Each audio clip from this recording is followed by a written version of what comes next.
Olá, eu sou a Juliana Mansur, empresária, mãe de 2 filhos e hoje também apresentadora desse podcast, junto com quem? Augusto Pinto, meu pai, empresário também, aposentado recentemente e hoje também apresentador desse podcast. Então, pai, eu te pergunto, 2 não pode? Ju, claro que pode. E nós vamos provar isso de novo, debatendo um tema super bacana, que eu curto muito, que é um tema de estudo até de alguns anos, né? Que é o tema de julgamento e misericórdia. Como é um tema tão importante para mim, a gente resolveu ter alguém mais para debater conosco. E trouxemos hoje o meu amigo querido Marcelinho Carioca, Marcelo Steinberg. Ninguém é perfeito. Ninguém é perfeito. Bem-vindo! Muito obrigado. Bem-vindo, Marcelo. Marcelo, além de amigo da gente, ele é uma cabeça maravilhosa. Foi meu professor de cabala durante quase uma década, né, Marcelo? Foi lá que eu me inspirei a estudar cabala muito através do Marcelo. Eu lembro de uma história, Marcelo, que a minha esposa, Lígia, nós tínhamos vários professores e cada um escolhia um para ser seu guia inspirador. E quando ela te viu, ela falou, não, eu quero esse cara. Lembra disso? Eu lembro disso. Aí teve um lance de stalk, né? Ela te perseguiu durante algum tempo até você achar uma brechinha na agenda e ser o mentor dela. Foi muito legal, foi uma boa experiência também. E o Marcelo, além de ser um professor maravilhoso, ele é um aventureiro, né? Começou com uma loja de artigos para esportes radicais, ele é alpinista, foi fisioterapeuta, né, Marcelo? Até encontrar seu caminho depois de muita aventura, que foi ser inspirador de pessoas. Para mim, você é um inspirador de pessoas. Do lado espiritual, do lado humanista, de autoconfiança. E ele fez disso um meio de vida. Ele vai contar um pouco disso para nós. Eu não quero esgotar o assunto. Marcelo, quem é você na fila do pão? Então vamos lá, muito obrigado pelo convite. Obrigada, gente. Sabe que começando, né, eu estava gravando alguma coisa 2 semanas atrás, a minha filha estava junto.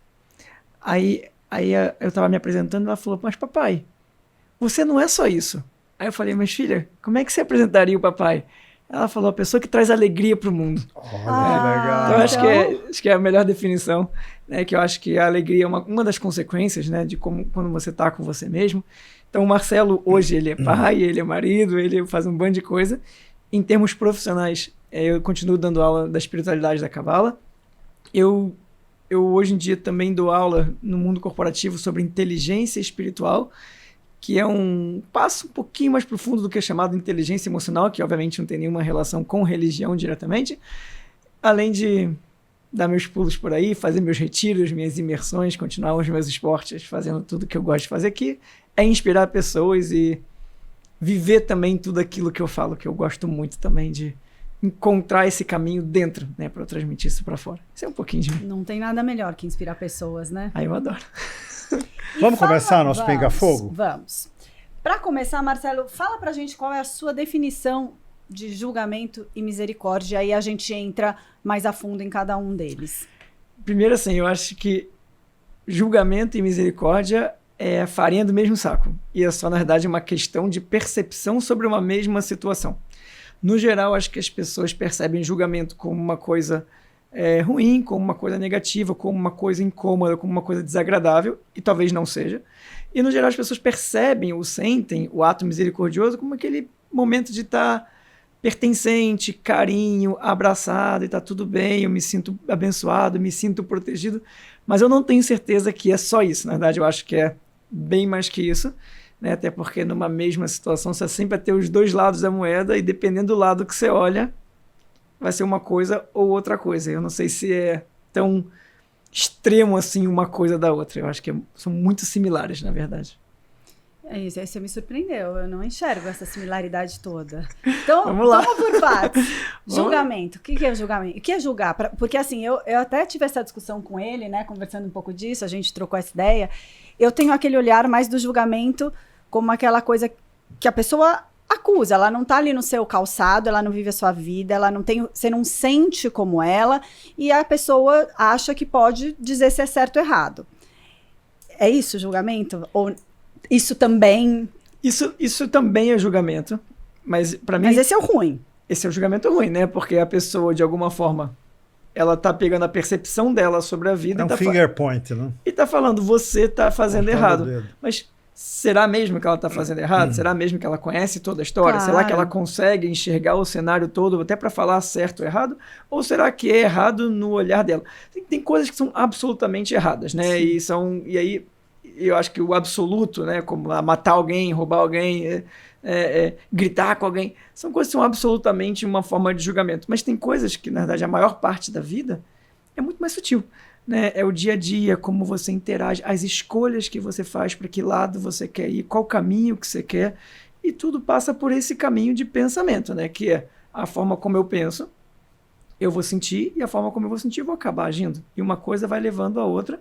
Então, se eu não mudar a minha percepção sobre a vida, ou sobre o cenário, sobre a situação, olhar ela de outro ângulo, eu vou me encontrar numa roda e talvez não tenha fim se eu não decidir parar um segundinho e falar assim, não, deixa eu criar uma trajetória diferente, deixa eu sair um pouco desse ciclo, dessa roda, desse processo, às vezes, destrutivo, né?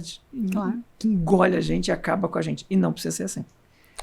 Queria aprofundar um pouco, achei super legal essa sua descrição. Você está colocando julgamento como processo de escolhas, né? Muito mais do que o processo de apontar o dedo, de acusar, e eu vou contigo nisso. Mas eu queria trazer um pouco da outra questão, a questão do perdão, da misericórdia para a mesa, porque eu acho que, como você falou, são farinhas do mesmo saco, né?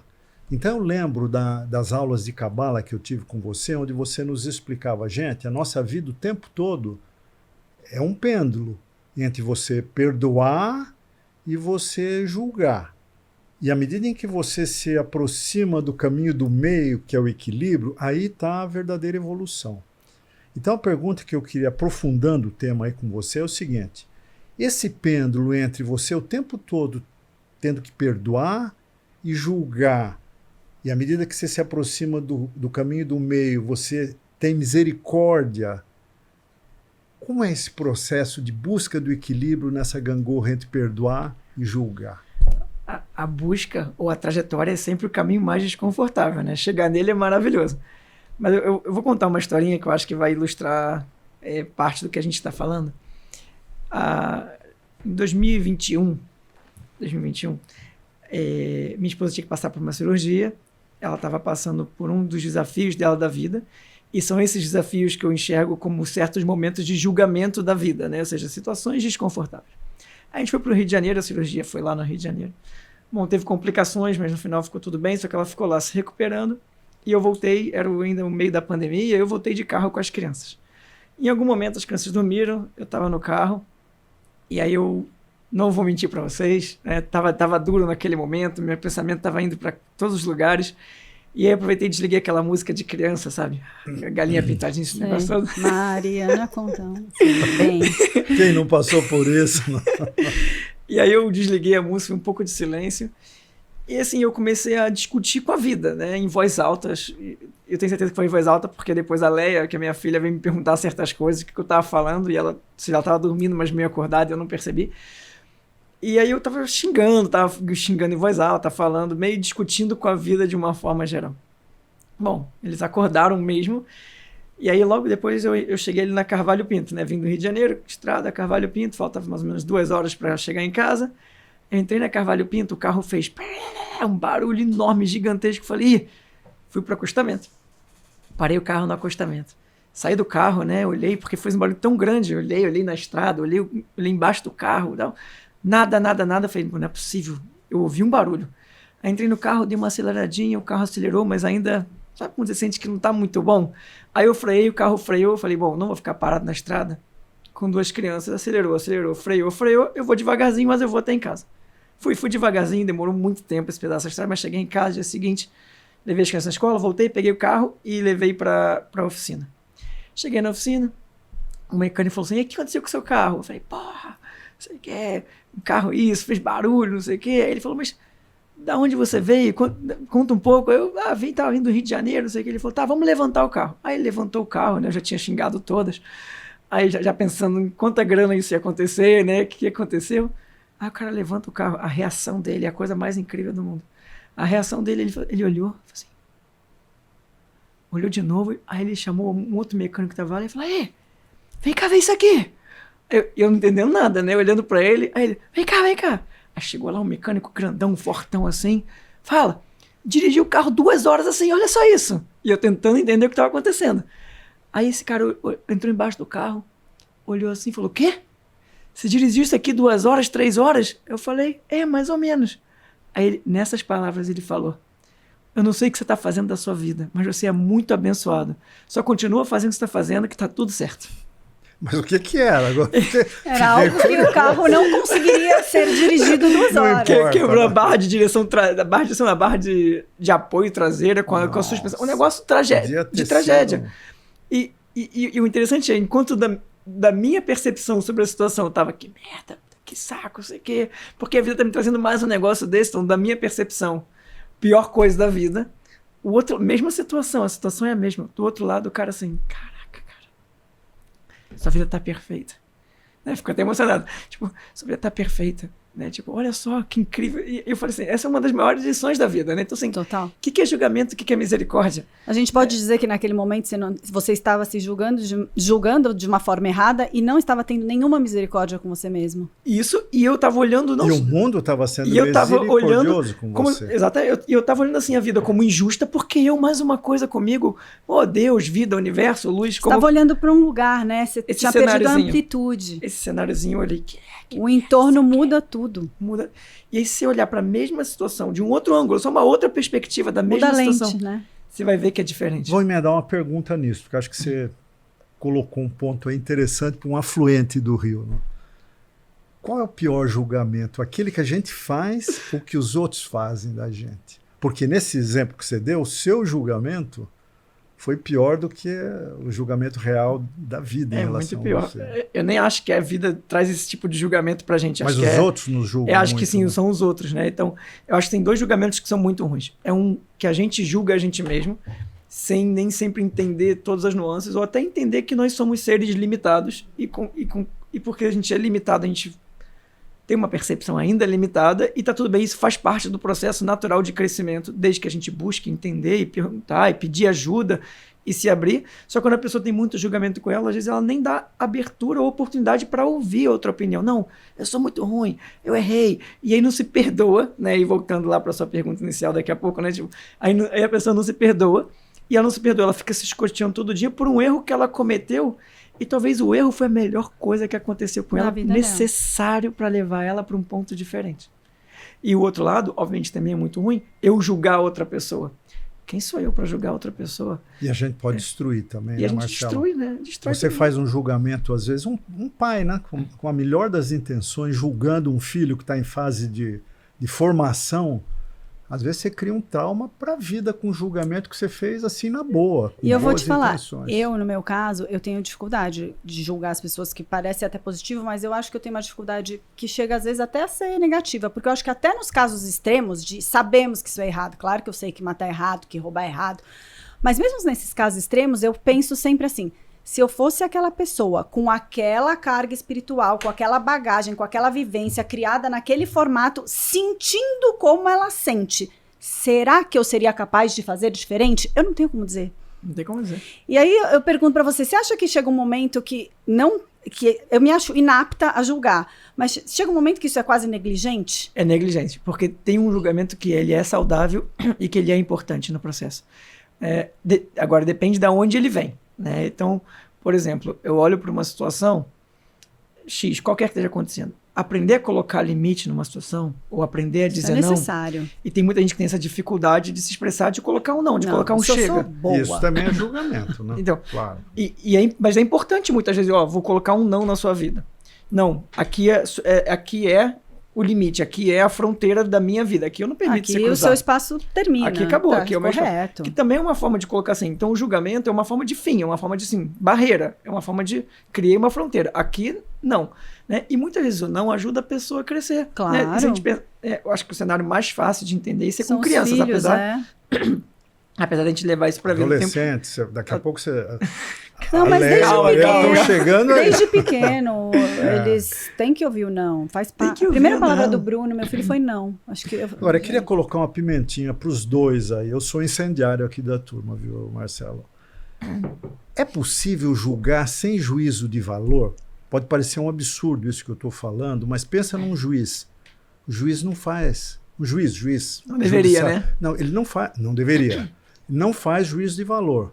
Ele dá o veredito, mas ele ouve aquilo que rolou no tribunal. Promotor, advogado, ouve depois. Quem julga, na verdade, são os jurados, né? E o juiz, não fazendo juízo de valor, ele será um bom juiz. Nós conseguiríamos julgar na nossa vida como um juiz sem fazer juízo de valor? Isso é um desafio, né? Eu acho assim, é um desafio. Não acho que é óbvio, até porque a gente tem nossa bagagem e nossa experiência. Então a gente julga e acho que é um pouco consequência da gente. Eu acho que é possível chegar a um ponto que você julga sem valor, né? A Ju contou uma situação da vida dela, que ela, hoje em dia, ela é assim, né? A forma como ela se colocou, ela é assim. Então, o nosso cérebro, e aí só, né, um pouquinho da gente, assim, o nosso cérebro, ele funciona como um músculo, ele é treinável, né? Basta você repetir a mesma atitude muitas vezes e você fica bom naquilo. Pro bom e pro ruim, né? Exato. Se você reclama muito, você vai ficar um reclamão e vai ficar bom nisso. Acostuma. Se você agradece muito, você vira bom nisso, você vira bom em agradecer. Se eu treino a mim mesmo, no primeiro momento, não, só vou me segurar, eu quero julgar. Mas não, eu quero impedir isso que aconteça. E no primeiro momento vai ser duro, vai ser difícil.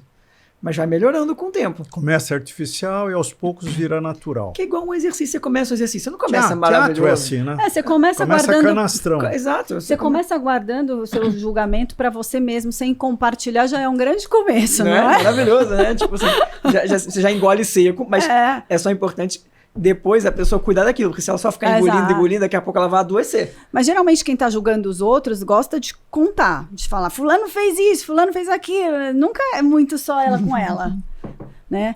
O ambiente vai moldando a gente também. Então, você falou um negócio bacana, você falou, até anotei aqui, inteligência espiritual, nunca tinha ouvido esse termo. Tem vários livros sobre isso já hoje escritos. Putz, eu vou querer ler. Eu fiquei pensando aqui, será que quando a gente julga, a gente não julga mais com conhecimento baseado em experiências passadas que são viciadas? E se a gente tentasse julgar com o espírito, que é mais olhando para dentro e não para fora, a gente não seria o melhor julgador?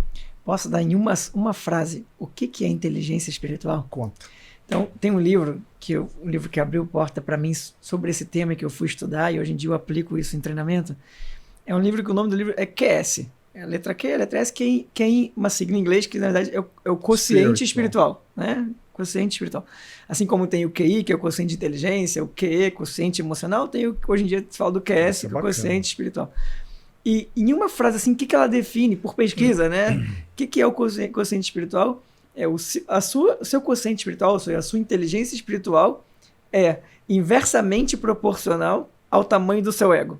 Ou seja, quanto maior o seu ego, menor a sua inteligência espiritual. Quanto maior o seu ego, menor a inteligência. Quanto menor o seu ego, maior a sua inteligência. Ou seja, o ego é um poluidor, né? É um ato que está poluindo a nossa percepção e a nossa visão. E aí o ego, né? A gente estudou isso bastante, né? Mas o ego são as pequenas escolhas que eu faço ao longo da vida, né? Do que eu vou me abastecer internamente. Então a gente está buscando... A gente é um caçador de energia, né? Tipo assim, caça energia. Onde é que eu vou pegar aqui minha energia? Então... Onde tem energia normalmente mais fácil, é onde a gente quer ir. Por que eu vou botar esforço em uma coisa que tá fácil, tá à mão? Então eu vou fazer qualquer coisa, né? Então, boa parte dessa energia gratuita e fácil, né, é o julgamento. Mas a pessoa que julga, o que na verdade significa? Que é a mesma coisa da pessoa que reclama. Você está abastecendo o ego quando você julga, né? Mas, então, ela está abastecendo o ego. Ou seja, para ela agir assim, o que vem antes da necessidade de eu me abastecer? Um vazio. Então, a pessoa que julga, na verdade, ela está negligenciando, ela nem está se percebendo que ela tem um vazio dentro, ela está buscando se preencher, talvez ela não faça por maldade, ela está buscando se preencher. Estou buscando uma forma de ficar completo, eu estou buscando uma forma de me sentir inteiro numa situação. Eu não faço por mal. Então, a pessoa que me julga, por exemplo, não acho que é pessoal. Não, não é. Ela está tentando buscar em mim a energia para ela, só que eu posso escolher dar ou não dar. Eu posso escolher entrar na roda dela, entrar na pira dela, sair fora. E aí, mas aí são escolhas também, porque você ouve uma pessoa te julgando, aí sobe rápido, aí ego sobre ego, vai piorando tudo. Então, desculpa, nem lembro da sua pergunta. Não interessa.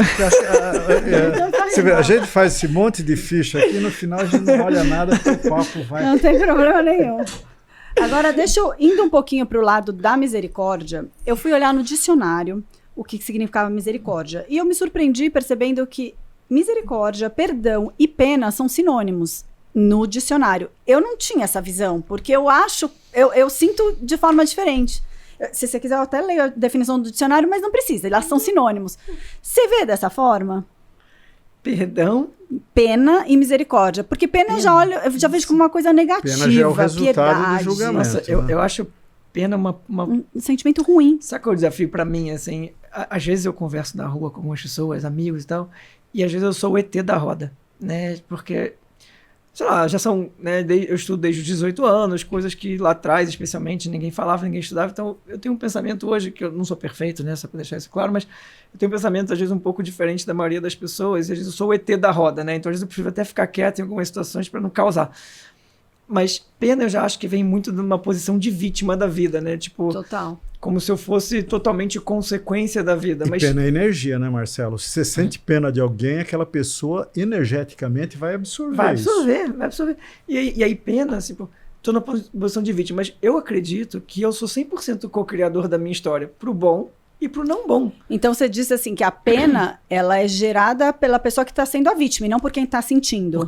Por quem se considera a vítima. Que talvez, às vezes, a situação em si ela não é, mas ela se considera. E aí não tem o que fazer, porque ela se considera uma vítima. E quem olha pra ela vai ver ela ali, naquele lugar. Eu falo com meus alunos assim, você quer buscar ajuda? Peça ajuda pra alguém que vai te falar a verdade, não pra quem vai passar a mão na sua cabeça, necessariamente. Às vezes a ajuda é abraçar e passar a mão na cabeça, mas muitas vezes não é. Né? Aí, às vezes, muitas vezes, eu passar a mão na cabeça e falar, poxa, coitadinho e tal. É só ajudar a pessoa, corroborar com a pessoa a se manter numa posição de vítima. E aí, o que? Posição de vítima, na minha percepção, é a pessoa se achar consequência da vida. Poxa, mas eu sou co-criador da minha história. Totalmente. Eu não sou consequência da minha vida. Eu sou totalmente parte dela. Eu que fiz as escolhas. Eu que escolhi estar aqui hoje. Eu escolhi... Não, mas às vezes, desculpa me interromper, às vezes a vida nos atropela, né? Mas aí, deixa eu te complementar, porque eu passei já por atropelos. Quando a vida te atropela, tem uma coisa que ninguém tira de você, que é a escolha de como você vai viver aquela situação. Então, ainda que a vida te atropele, você tem a maior das escolhas. Não, mas eu estou falando, Ju, não é aquilo que você sente em relação a você mesmo, que eu concordo totalmente que você faz a escolha, mas o que a gente sente em relação ao outro. Sentir pena pode ser de si mesmo ou dos outros. Por exemplo, Rio Grande do Sul. Você vê uma senhorinha carregando uma mochila. Eu não acho que a palavra é pena, eu acho que a palavra é empatia. É. Eu sinto empatia, eu sinto dor. Você se sente no lugar dela. Exato. É porque assim, eu vejo uma pessoa passando por dor, até passando fome na rua, qualquer coisa. Eu sinto empatia por ela, não sinto pena dela. Eu sinto empatia. E aí, o ato de empatia para mim não é só um pensamento. Como a gente troca pena por empatia? Porque isso tem que ter uma habilidade para fazer. Porque a tendência do espírito é sentir pena. Você vem de dentro, então, né? É porque, para mim, a diferença, e aí, assim, na prática, entre pena e empatia pena é assim, puxa, vou lamentar por essa pessoa.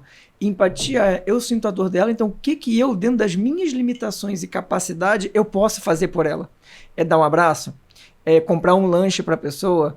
É dar a mão para ela nesse momento? O que eu posso fazer? Fazer uma oração? Oração para ela. Empatia. E aí, então, pena é, poxa... Que pena. Pena é passivo, né, Marcelo? Pena é passivo e acho que empatia é ativo. É proativo. Então, agora estamos chegando acho que essa é a grande diferença. Tá? Então, assim, eu sou totalmente contra a pena. Eu senti peninha de você. Não, olha só. Eu tenho empatia pela sua dor. E tenho. Então, vamos ver como a gente junto pode caminhar e fazer uma melhor escolha para sair disso. Então, nos meus processos de mentoria, inclusive, eu recebo casos que as pessoas passaram por muitas tragédias da vida, tragédias duras, que às vezes eu choro junto com a pessoa. Mas, e choro junto porque me dói mesmo. Algumas histórias me doem mesmo. Tipo, saber que ainda tem pessoas que passam por coisas nessa vida. Mas o fato de me doer não quer dizer que eu passo a mão na cabeça da pessoa. Eu falei, vamos lá. Vamos fazer uma melhor escolha para como eu sair disso. Porque se eu entrar na mesma vibração de pena, eu vou afundar a pessoa ainda mais no buraco dela. E aí sim, o julgamento vai acontecer. Porque a vida não quer que a gente pare na vida, a vida quer que a gente ande.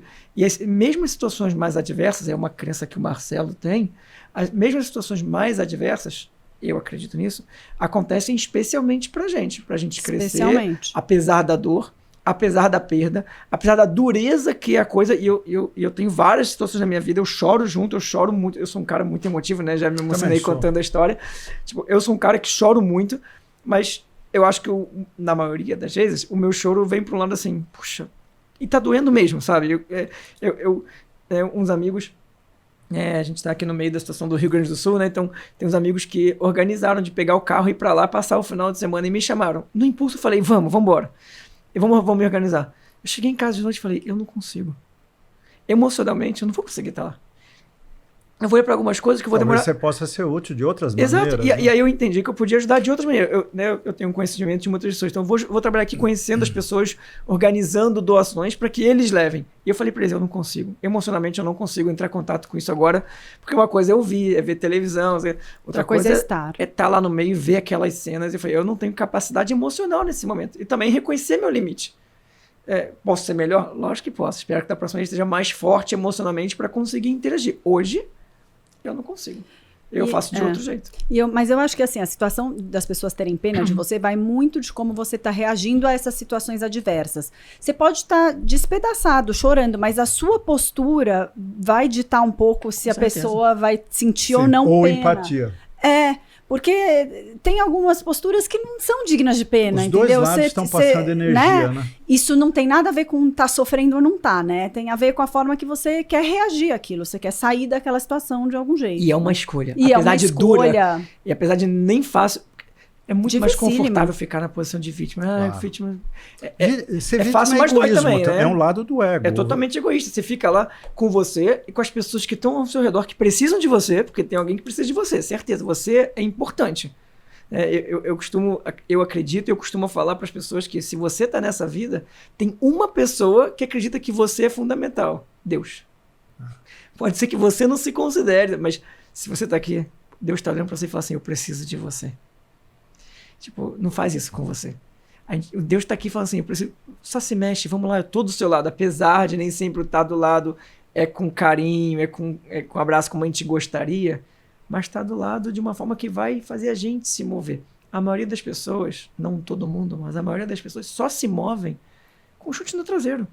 Né? Com aquela pedrinha no sapato. Vamos pegar essa linha, mas eu adorei a gente sair de pena para empatia, que é uma coisa muito mais positiva, né? E nas nossas preparações aqui do podcast, a gente discutiu muito isso, né? Eu dizia para a Juju, empatia é muito fácil quando é negativa. Alguém está pior que você e você sente empático. Quando alguém está melhor, é muito difícil, mas não quero ir por esse caminho. Eu quero dizer o seguinte, quando a gente vê uma desgraça do tamanho do Rio Grande do Sul, eu não me lembro de ter visto uma tão grande na minha vida útil. Aqui no Brasil, pelo menos, nunca aconteceu. É fácil a gente ser empático, né? E botar a mão no bolso, alimento, e até pegar um avião e ir até lá. E aí, Marcelo, essa é a pergunta que eu queria te fazer. Existe um limite fino entre você ser empático e você invadir a vida da pessoa e roubar dela o protagonismo, porque a vítima, numa situação como essa, ela tem que ser protagonista também, né? Como a gente pode ser empático sem ultrapassar essa linha fina? Entendeu? Entendi. Eu vou falar uma coisa aqui, assim, talvez fique um pouco técnico, aí vocês me param se ficar técnico demais. Tá. Não vamos te parar, isso eu já sabe. Não. Saiba Pode parar, não tem problema, só se ficar bagunçado. Eu acredito que nós somos co-criadores, né? Então, assim, eu acredito que existe um criador maior, minha crença pessoal, né? Que existe um Deus com uma força maravilhosa. Nem sempre a gente consegue perceber dessa maneira, mas eu acredito que existe essa força, que é um co-criador de uma forma geral. E assim como existe um Deus que é co-criador, eu acredito que eu também sou co-criador da realidade. Eu também acredito que eu sou co-criador de todo o processo. E se eu sou co-criador e a minha essência é divina, porque eu venho dele, né, que eu tenho um pedacinho dele, então, assim como eu, todos nós somos co-criadores e, portanto, no dia a dia, todos nós temos a necessidade de co-criar, certo? E co-criar significa fazer, construir, criar, ser protagonista. Todo mundo tem essa necessidade. Não é desejo não, tá? É necessidade. Se todos têm essa necessidade, se no momento eu atropelo a outra pessoa, eu estou tirando da outra pessoa a capacidade dela de ser co-criadora. E aí, isso significa que eu já não estou sendo mais co-criador. Porque o criador, ele vai tirar a capacidade da outra pessoa evoluir, ou ele vai dar a capacidade da outra pessoa evoluir. Vira ego para quem está tentando ajudar. Vira ego. Então, todo excesso, na minha opinião, todo excesso esconde uma falta. Mesmo que eu queira ajudar em excesso, eu vou estar matando alguém. Matando, não fisicamente, mas matando talvez a pessoa emocionalmente, ou de livre-arbítrio. Como é que a gente mede isso? Sabe, essa linha de, pô, tô invadindo... Às vezes é mais fácil invadir do que deixar a pessoa fazer, sempre é mais fácil, porque a outra pessoa tem que ter protagonismo também. Vou dar até um exemplo disso bem lúdico para as pessoas, que é assim, quando o seu filho começa a tomar banho, ele é pequeno, é muito mais fácil dar banho. Do que ir lá e ensinar. Não passou o sabonete aqui, agora o pipi. É muito mais fácil enfiar embaixo do chuveiro, né? Então, mas se a gente fizer isso para sempre, eles nunca vão conseguir, né? Aleja, e é um pouco isso. Vai alejar. A gente aleja. Transformar, mudar, dói, né? Mas ficar igual mutila. Né? E às vezes a gente ajuda as pessoas a se mutilarem, no sentido assim, a gente não ajuda as pessoas a crescerem. E eu acho que esse caminho, eu costumo fazer uma frase para mim. Eu tenho essa frase para mim na minha cabeça, que algumas vezes ao longo do dia eu me faço, especialmente em certos momentos que eu tenho que tomar alguma decisão. Eu faço uma pergunta que é assim, e se Deus estivesse no seu lugar, o que ele faria? Obviamente que a gente está mexendo com uma percepção do que a pessoa enxerga como Deus, no meu caso, eu, né? E tá tudo bem. Mas se a resposta não faria isso, né? Se Deus não faria isso... Por que eu estou fazendo? Essa pergunta é boa, hein? E o mais interessante é porque quem é Deus nesse momento que eu faço essa pergunta? Sou eu, é a minha escolha no final. Não é que Deus chegou fisicamente naquele momento no ouvido. E Deus é você mesmo, né? Isso, e tá dentro da gente, tudo. Então, eu acho que uma das formas de eu evitar cruzar a linha, primeiro, é ter a crença que acho que todo mundo merece cocriar e todo mundo merece ser próspero, todo mundo merece crescer, todo mundo merece evoluir, todo mundo merece ser dono da própria vida. Isso é uma crença. Porque tem pessoas que não acreditam nisso, tem pessoas que falam, não, eu sou eu, e aí, mas aí já vem uma bagagem interior que é de ego, que tipo, eu quero ser melhor que todo mundo, quero ter reconhecimento. E aí são outros desafios que eu acho que vai além disso aqui, vai lá para trás. E a gente tem que cuidar de nós, né? Exatamente. Essencialmente. Exatamente. Cada um que cuide de si. Como é que eu vou mudar alguém que nem enxerga, que nem quer mudar, porque se acha perfeito? E tipo, eu vou discutir com alguém que se acha perfeito, que não tá nem aberta para um bate-papo? Não adianta. Vou investir meu tempo naquela pessoa que tá... Ela pode ter 1 milímetro, uma feridinha aberta e ela quer curar aquilo. Aí tem espaço. É isso. Aí tem espaço. Eu me lembro, Marcelo, que a primeira lição que você nos ensinou, se não foi a primeira, foi a segunda, mas bem no comecinho foi cuidado com o pão da vergonha, que é você dar para alguém algo que ela não pediu, ou não está precisando, ou até não está merecendo naquele momento. E se aplica a tudo, né? Até uma catástrofe, pra tipo o Rio Grande do Sul. Para tudo. E aí passa por um ponto desafiador. Humilha a pessoa. Né? E passa por um ponto desafiador, né? Porque assim, passa por um ponto de julgamento nosso sobre uma situação. Que é sempre desafiador, porque assim... E aí sim, eu acho que tem julgamentos, que a gente está falando no começo, que tem julgamentos que são construtivos. Porque que daí é uma avaliação da situação, isso, exatamente. Né? Não é apontar dedo, exatamente. É avaliar aquilo. Então assim... Julgar sem juízo de valor.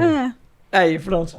Mas, e eu acredito assim, dentro, um dos ensinamentos da sabedoria espiritual da Cabala, fala sobre vou chamar da árvore da vida, né? Não importa. E dentro da criação desse processo, da forma como é explicado por todos os livros, né, 4.000 anos atrás, etc., é que misericórdia veio antes no mundo do que julgamento. Na verdade, julgamento é uma extensão da misericórdia. O que significa isso? Que eu, em teoria, eu só deveria julgar se antes eu tivesse o ato de misericórdia, ou o pensamento de misericórdia, ou a sensação misericordiosa, que é, eu te amo, e por isso eu vou te colocar um limite na vida. Eu gosto muito de você e quero que você cresça, e por isso eu vou te dizer não. Deus julga? Eu não acho que julga. Eu acho que ele põe pedras misericordiosamente, mas como um desafio. E é por isso que eu falei no começo que eu acho que a percepção do que é julgamento é dura. Porque eu não acho que julgamento é uma coisa ruim. Será que nós inventamos julgamento como depois uma coisa de Adão ruim? e Com Eva? certeza. Eu acho que sim, e por causa dos tribunais, que é veredito bom, ruim, culpado ou não culpado, né? Ou até fala de futebol, né? Brasil, país de futebol. Juiz, ou não só o juiz, mas tipo, o jogador, ele faz gol, ele fala assim, Deus é 10. Aí ele perde gol, xinga Deus. Ué, mas calma aí. Deus, de uma hora para outra, Deus tá ali, não tá mais. mais, desapareceu. Como é que funciona? Então, assim, quando você faz gol, então o jogo foi maravilhoso, misericordioso, a vida tá sendo boa. Quando você não faz, aí é julgamento. Como funciona isso? Tipo, então, assim, Deus escolhe a hora que ele quer estar ou não na sua vida. Tipo assim, aqui eu tô, aqui eu não tô. Tipo... Então, não é o que eu acredito. Eu acredito que tá aqui o tempo todo. Só que tem momentos, situações que eu, na minha limitação, não consigo enxergar. Porque é muito duro, porque eu não me sinto preparado, porque eu não pedi ajuda, porque eu não quero pedir ajuda, qualquer motivo que seja. Porque eu procrastinei lá atrás, aí veio essa pedrinha para que eu possa evoluir. Então, eu não acho que esse julgamento com forma de desafio é ruim. Nos treinamentos que eu dou, uma das primeiras coisas que eu falo assim, esquece a palavra problema, não existe. Não existe. É desafio, é oportunidade, mas problema é a sua cabeça falando que você não tem como sair daí, e sempre tem. E esses desafios são pequenos presentes, na verdade, né? Que você tem ali grandes oportunidades de crescimento e de transmutar aquilo em coisas positivas, né? O que eu acredito. Totalmente. É uma também. Coisa... Então, assim, na minha cabeça, o que é julgamento? Julgamento é uma derivação da misericórdia, é um desafio que dá a oportunidade de você evoluir para sentir mais a misericórdia. Mas o desafio, que seria o julgamento, ou seja, então assim, existe julgamento físico, né, aquele que a pessoa julga e tal, que eu não sei se que eu não acho que é saudável.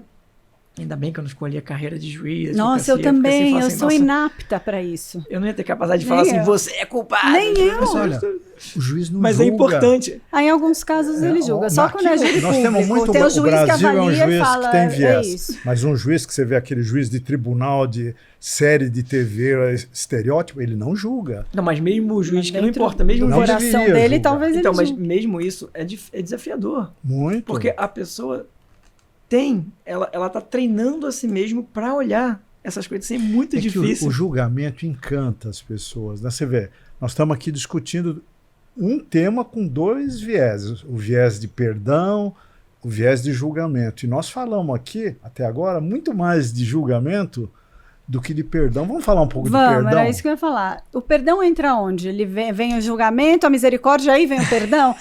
Eu tenho uma visão do perdão, e aí eu quero compartilhar com você. Eu acho que o perdão, ele é muito importante para quem está sentindo aquele sentimento de rancor ou de mágoa. A pessoa que será perdoada, aquilo não interessa muito para ela. Muitas vezes ela nem está pensando naquilo e aquilo não vai mudar a vida dela, mas ela vai mudar a vida de quem tá magoado. Então, o dia que você consegue perdoar, e eu acho que é um sentimento, né? Eu posso falar que perdoei, mas se eu não sentir aquilo, eu não perdoei, vai fazer bem para quem sente, não para quem é o alvo do perdão, né? Os dois, né? Às vezes a pessoa que é o alvo do perdão já tá em outra situação, não tá muito mais ligado ali, não. Eu tenho a seguinte frase na cabeça, assim, o perdão te transforma numa pessoa livre. Mas isso não faz da outra pessoa certa ou errada. Então, assim, o fato de eu perdoar, né, e aí eu acho que perdoar é consequência do quê? Tipo, perdoar a mim mesmo por um erro que eu cometi ou até perdoar outra pessoa. Vou falar do perdão próprio primeiro. Tá bom. Perdoar a mim mesmo, eu acho que é consequência de eu entender que o melhor aconteceu para mim ao longo da minha trajetória. Quando eu entendo que que o mundo, é o que o Marcelo acredita, né? Quando eu entendo que o mundo é causa e efeito, ação e reação, por mais que eu não goste de muitas reações e muitas consequências, tá? Eu não tô falando que eu amo todas elas, não. Mas muitas delas eu não gosto, inclusive, tá? Mas faz parte de alguma coisa, né? É a vida. É a vida. Então, se eu consigo entender que o que eu vivo hoje, ou até que o meu erro, ou que tudo que está acontecendo foi necessário, e aí eu entendo a minha responsabilidade em cada pedacinho desse processo, eu perdoo. Mas o perdão não vai transformar outra pessoa certa ou errada. E nem vai transformar o que eu fiz em certo e errado. Mas vai me transformar numa pessoa livre para mudar, para transformar, para consertar o que eu fiz daqui para frente. Que eu não vou mudar a minha história, eu não vou mudar meu passado. Já fiz. Por isso que quando você tenta fazer sempre o seu melhor, dificilmente você se culpa. Você tira essa mochila de pedrinha. Eu sempre falo da mochila de pedra, porque quando você... Eu fiz o melhor que eu pude não necessariamente é melhor do que o do cara do lado. É o meu nesse momento, depende do meu emocional, daquilo que eu tô vivendo, daquilo que eu tô sentindo. Se é o máximo que eu posso dar... Tem uma história muito louca para contar. Eu queria só pegar, para não esquecer esse fio da meada aí, que você falou um negócio que me lembrou coisas que eu aprendi com você. relacionadas ao perdão. Você, em algum momento, me ensinou, Marcelo, que o verdadeiro perdão passa por você reviver uma situação que gerou uma mágoa, gerou um ressentimento, e você reconstruir, como se fosse um cenário de teatro, aquela situação passada com uma ênfase positiva. E aí você enterrou aquilo. Tem um nome isso na Techuvá? Techuvá, isso aí, que é perdão mesmo. Mas o verdadeiro perdão passa por revisitar, retornar aquela situação e limpar o passado. Então, por isso que eu vou falar isso, vou anotar aqui a história, para não esquecer a história. História aqui. Então, o ato de revisitar, eu não consigo fisicamente revisitar meu passado, né? Mentalmente, né? Então, uma coisa interessante, o nosso cérebro, eu falei antes, né? Uma das leis que funciona no nosso cérebro mesmo chama lei da repetição, estudada pela neurociência, tá? Né? E que é fácil olhar isso na vida, né? Quanto mais a pessoa repete, melhor ela fica naquilo, né? Só que por que ela fica melhor naquilo? Né? Toda vez que a gente faz uma ação, ou fala, ou faz alguma coisa, a gente está recrutando neurônios para fazer aquilo. Quanto mais você repete, mais tem um conjunto de neurônios que fazem aquilo. Quanto mais você repete, mais aqueles neurônios estão naquela situação. Imagina um fiozinho de nylon ou aquele cabo de navio já grosso, que é a união de vários. Imagina, você fez aquilo tantas vezes, agora virou um cabo. Não vai partir em um segundo. Então, qual é a importância de voltar lá atrás?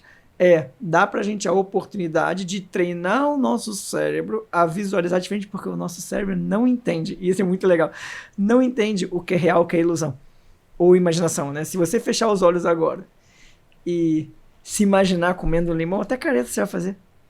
Vai fazer careta, assim, mas você não tá com limão na mão, nosso cérebro não entende a diferença. E pode ser mais profundo, porque além do cérebro existe uma mente. O cérebro é uma máquina, é um hardware. A mente não, a mente é uma coisa sofisticada. Quando você muda uma cena do passado, a tua mente entende que você está mudando o futuro também. Uma coisa muda a outra. Porque o futuro é ancorado no passado. Você tem uma cena negativa com ressentimento, com mágoa no passado, ela gera consequências no futuro. Isso. Se você volta e redesenha essa cena, você redesenhou o teu futuro também. Totalmente. Faz sentido? Lógico, porque também da neurociência, fala assim, né? E aí eu misturo, né? Neurociência, cavalo, espiritualidade. Fala assim, o seu mundo externo, isso é neurociência, comprovado. O seu mundo externo é uma extensão do seu mundo interno.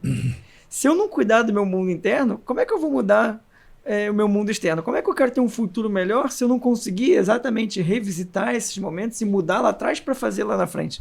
Então, assim, o perdão, perdoar o Marcelo por erros que eu fiz, por escolhas que eu cometi, senão você não consegue perdoar as outras pessoas. Exato. E é um caminho natural, porque errar faz parte da trajetória. Eu acho que a gente vai errar até o nosso último dia de vida. Então, assim, errar é bom. Significa que você está vivo. Você errou, você está vivo. Então, a primeira coisa, você agradece. Mas se errar, não precisa se culpar. Não precisa, porque você errou, faz parte da vida. Você errou. Né? Conta a história. Vou contar. Essa história é muito louca. Mas tem a ver com perdão. É a história de uma aluna que trabalhava com um cara, e trabalhava na mesma empresa, né? Se casaram, tal, filho, e aí em algum momento passaram a não se dar bem, nada bem mesmo, briga, e bom, eu só conheço a versão de um dos lados, tá? Então também não sei se é a história completa, tá? Só para deixar isso claro. Mas a versão de um dos lados, que é o lado feminino da história, falou, o cara foi muito duro com ela no divórcio. E aí, assim, vendo o que ela passou, posso até perceber que foi verdade mesmo a história. Não quis dar dinheiro, fez ela ser demitida da mesma empresa porque ele tinha um cargo mais alto, fez da vida dela bem desafiadora, tá? Bem desafiadora. E ela ficou deprimida com tudo que aconteceu, tendo que voltar para casa dos pais dela, porque os pais que ajudavam, o ex, né? Agora o ex não ajudava mais, não sei o quê. Bom, e ela ficou deprimida até que um dia ela veio estudar e começou a falar comigo, e eu fui aos pouquinhos mostrando para ela, calma, não é pessoal, tem um porquê, tem um propósito que hoje você não consegue ver, né? Mas não enxerga isso como uma coisa ruim. É difícil, né? A pessoa está no meio da situação. Não é.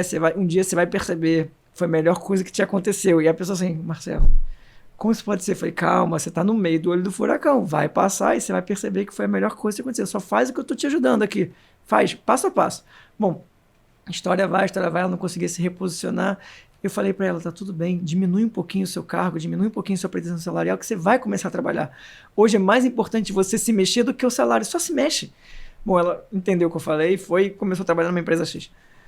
E aí, em algum momento, depois de X meses trabalhando lá, ia ter uma convenção da empresa, era uma multinacional, sei lá, em algum lugar da Europa. E aí a pessoa de cargo X podia levar mais uma pessoa, e foi ela a pessoa que foi. E ela foi. E quando chegou lá, a convenção e tal, e lá ela conheceu um outro cara, que era o CEO de um dos braços da empresa, né, de uma dos branches da empresa lá fora, em um dos países. Começaram a namorar, se apaixonaram, tal, sei o quê. O cara vinha final de semana pra cá, só pra ficar com ela final de semana, e voltava pra lá. Bom, em algum momento ela foi pra lá, já não trabalhando, foi lá pra ficar com ele, se casaram, e aí tiveram mais filhos. E aí ele decidiu sair da empresa, e hoje em dia mora lá no sul da França, né, naquele bem bom, naquele paraíso, pedacinho de mundo e tal. E aí eu ainda falo com ela hoje, eu falo, e aí? A sua separação e tudo que você passou foi bom ou foi ruim? Hoje ela consegue olhar e falar assim, poxa, foi a melhor coisa que me aconteceu.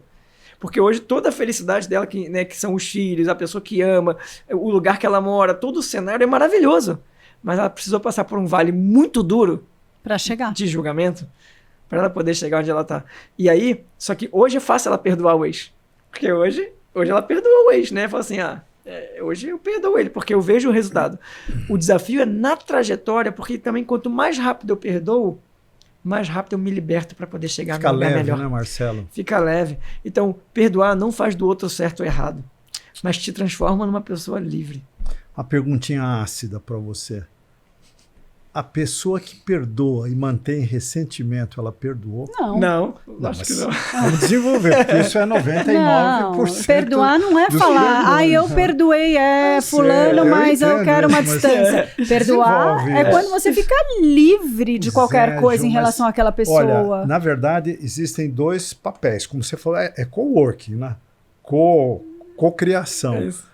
Quando você perdoa, você está querendo ser magnânimo. A maioria das vezes, você está alimentando o teu ego. Eu fui magnânimo, perdoei alguém, agora essa pessoa vai em paz, eu não tenho mais... Mas lá no fundo você tem um ressentimento. Como se livrar dessa pedrinha interna que fica lá dentro? Eu acho que um dos passos do perdão é eu ter a capacidade de olhar ou para mim ou para outra pessoa, né? Primeiro falar de outra pessoa. Então tem essa outra pessoa que fez lá X comigo. Sei lá o que ela fez. E aí eu tenho a capacidade de, quando ela passa na minha frente, eu não atravessar a rua, inclusive dar bom dia para ela e, se possível, dar um abraço na pessoa. Aí eu sei que eu perdoei. Perdão é sentimento, né? Você sente perdão. É muito mais não é falar. Não adianta falar. Muito mais. Tem uma situação que você conhece. Né? Eu acho que a Jo falou um negócio bacana aqui, hein? O perdão tem que ser sentido, não é oral. Não. Perdoar é para dentro, né? E às vezes leva um tempo para chegar lá, porque você pode falar, e isso vai exercitando, mas é a hora que você sente. Quando você sente, você é capaz de dar o abraço. É isso. É igual uma fruta. Ela tem o seu processo de amadurecimento. Mesmo as frutas no mesmo pé não amadurecem no mesmo tempo. Cada um tem seu tempo e tá tudo bem, só que eu tenho que estar na busca. Você pode estar querendo, né? Isso. Mas às vezes tem um tempo de maturação. Tem maturação natural. Eu acho que se a gente junta pena com perdão, você polui o perdão. Quando você perdoa alguém sentindo pena dela, você já se colocou numa posição superior, perdoando alguém que está abaixo de você. Já poluiu tudo, assim, né? Já deu uma Por isso que eu gosto daquele meu pensamento. Se eu fosse aquela pessoa que eu não estou perdoando, com as vivências dela, com a carga espiritual dela, sendo criada como ela, sentindo como ela, é muito importante. Muito forte, porque eu sinto de um jeito, eu posso viver a mesma situação que você. Para mim pode doer, para você não, né? Ou doer de formas diferentes. Então, se eu fosse ela com tudo que envolve ela, será que eu teria agido comigo de uma forma tão melhor? Não sei. É verdade que se a gente pensar assim sempre, você para de julgar. Isso. Se você parar de julgar, você não precisa nem perdoar depois, entendeu? Isso. Mas esse é o caminho. Mas é um exercício. É a linha do meio, é o equilíbrio que a gente busca. Exercita. É difícil. Exercício.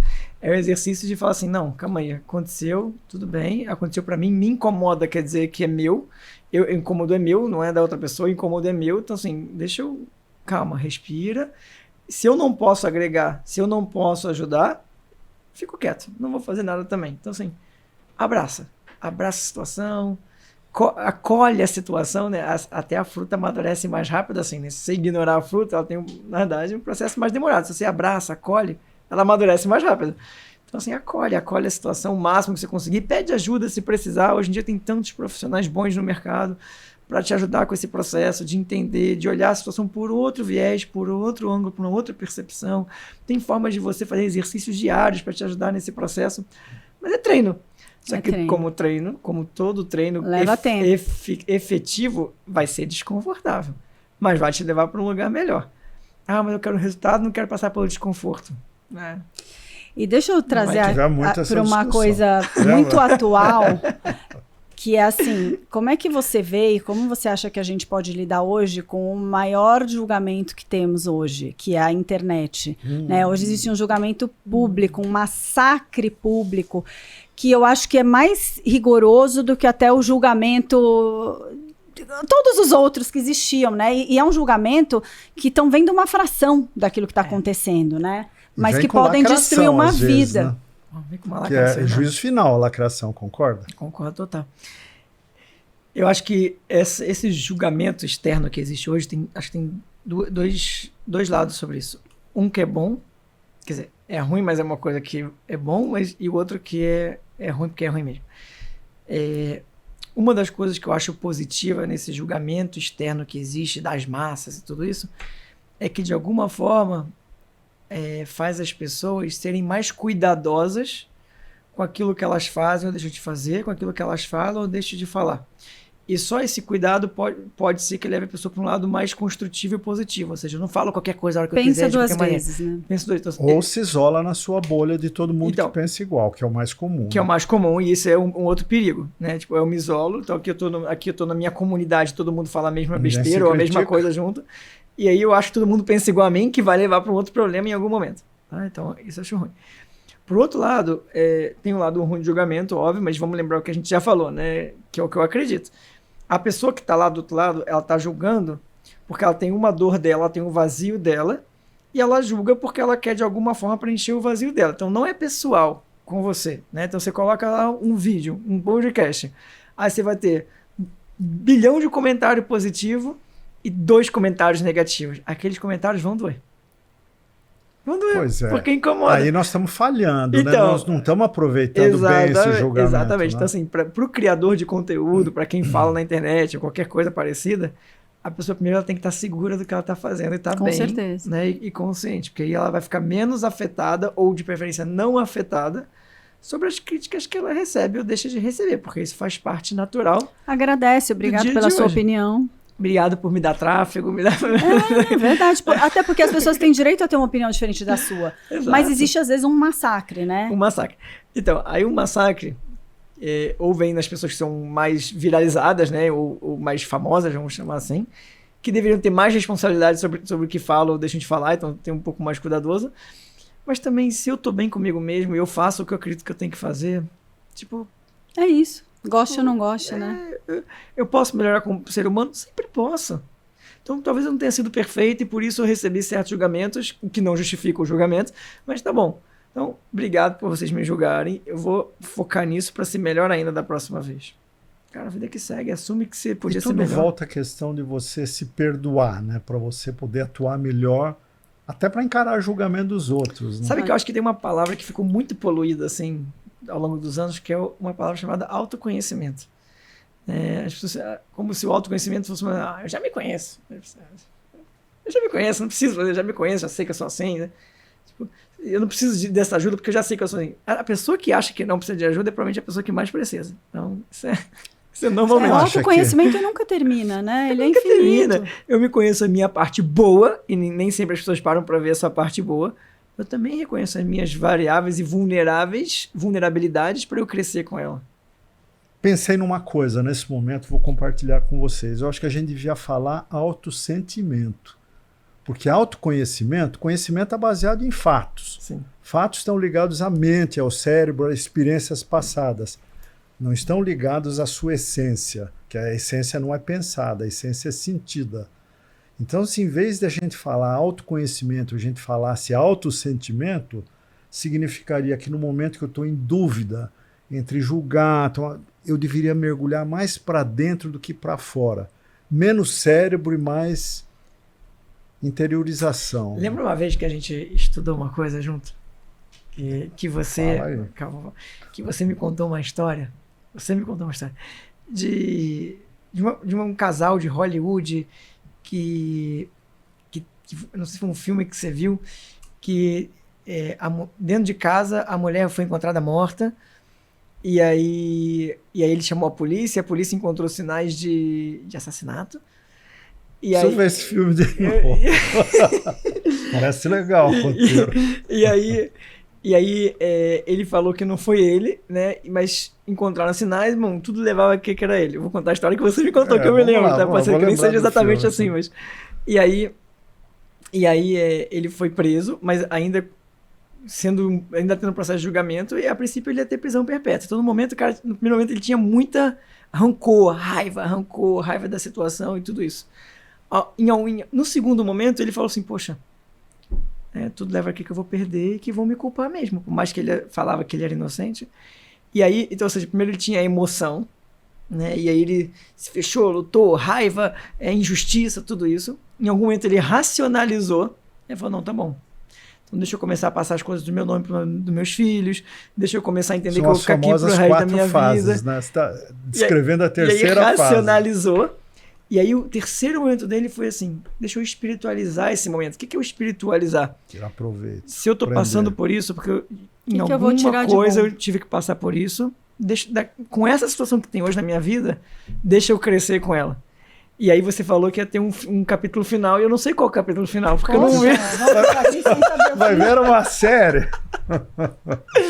Então, ficou sem final, na época eu lembro que você me contou, mas eu também não fui atrás para assistir. Você falou, eu lembro da história, mas não lembro do filme. Vai ficar sem saber o final. Mas enfim, isso que você contou é muito legal para a gente, enfim, interpretar corretamente uma situação, né? Que é natural. Não com os olhos do imediatismo. Exato, que a gente racionaliza, e é normal, porque racionalizar tira a gente do estado emotivo, de emoção. Aliás, eu acho que o ser humano é um ser emocional que racionaliza pra caramba. Essa que acho que é a melhor definição do ser humano. Não acho que a gente é um ser racional.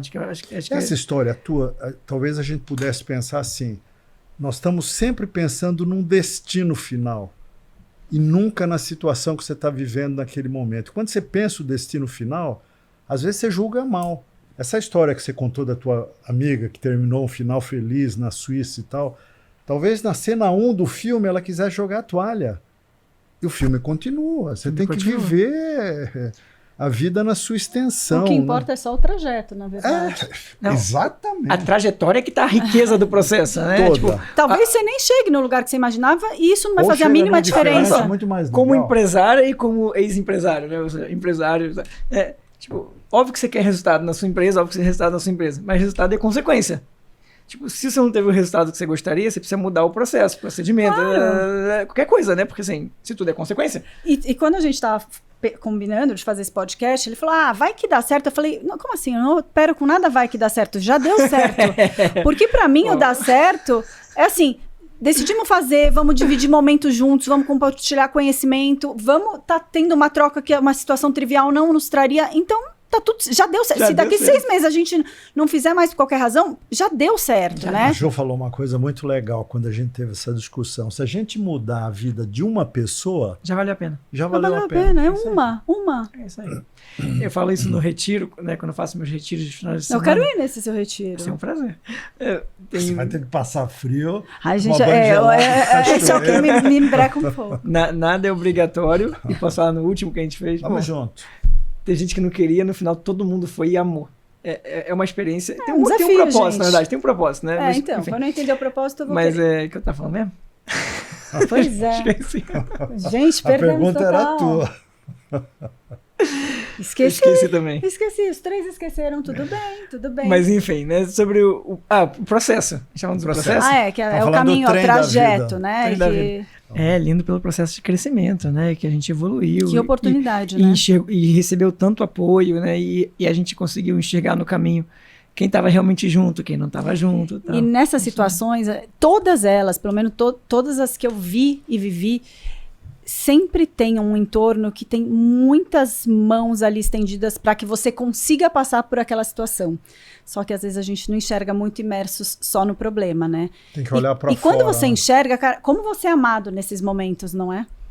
Muito. E que no final as pessoas querem ser acolhidas, né? Querem esse momento de Claro. amor, de carinho. E tá tudo bem ser assim, né? Às vezes com uma dosezinha maior de amor, às vezes com uma dosezinha menor de amor. Mas só para ajudar a pessoa a se mover. Exato. Desenvolve isso, Marcelo, doses menores de amor, porque isso é uma coisa difícil de se entender, né? Eu tinha uma tia que dizia o seguinte: amor nunca é em excesso. Era uma segunda mãe para mim, eu adorava, mas era a única frase dela que eu não concordava. Ela, como assim? O amor em excesso, ele deforma também. E você falou uma coisa que bate com o meu pensamento a respeito. Às vezes tem que dosar um pouquinho o amor. Talvez a expressão... Não sei se é dosar um amor. A percepção das pessoas... Defina amor, né? Exato. Assim, a percepção das pessoas quando você é um pouco dura, que faltou amor.